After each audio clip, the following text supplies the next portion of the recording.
What's up, everybody? Fix Shop back with you. Got that 350 in finally. I'm gonna explain to you about some of the stuff that we had to do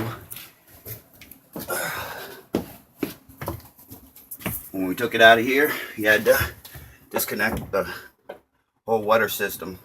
Runs underneath the block right here. You want to get a close up over here. It runs underneath the motor. You want to make sure you get this on the bottom of the motor mount first before you start anything else. Otherwise, you're going to have to take a lot of stuff apart to get it back together again.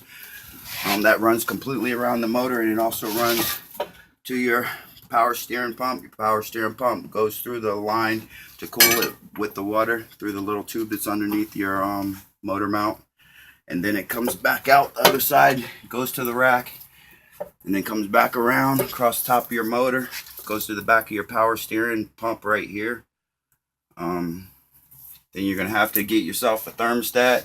You don't want to put a new motor you put in and not change your thermostat. And then you're going to, of course, need the gasket set for that as well. We're going to be changing our intake because the intake on this one has a stripped out temperature sensor entrance here, and the threads are really messed up. So rather than have to drill and tap, we're going to go ahead and just change it back from the old one because the old one's still good.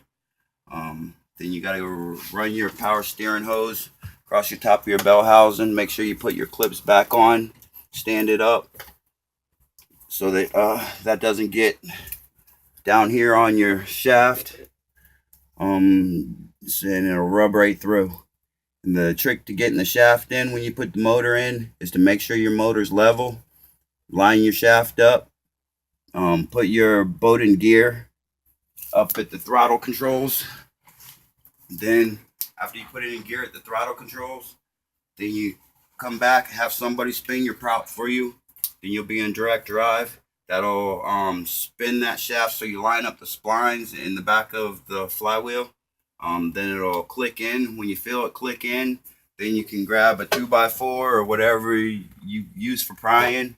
You can pry on the front of the pulley. You can pry on whatever you need to push the motor back. It won't take much as long as you're level and you're at the right height for your two back motor mounts and your two side motor mounts to go back. It'll take a little jiggling and wiggling, but you'll get it in.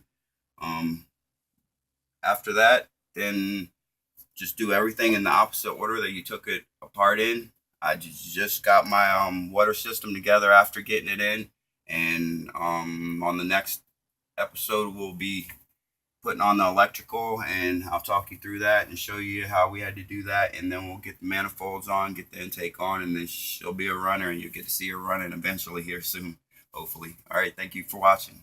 Have a good one.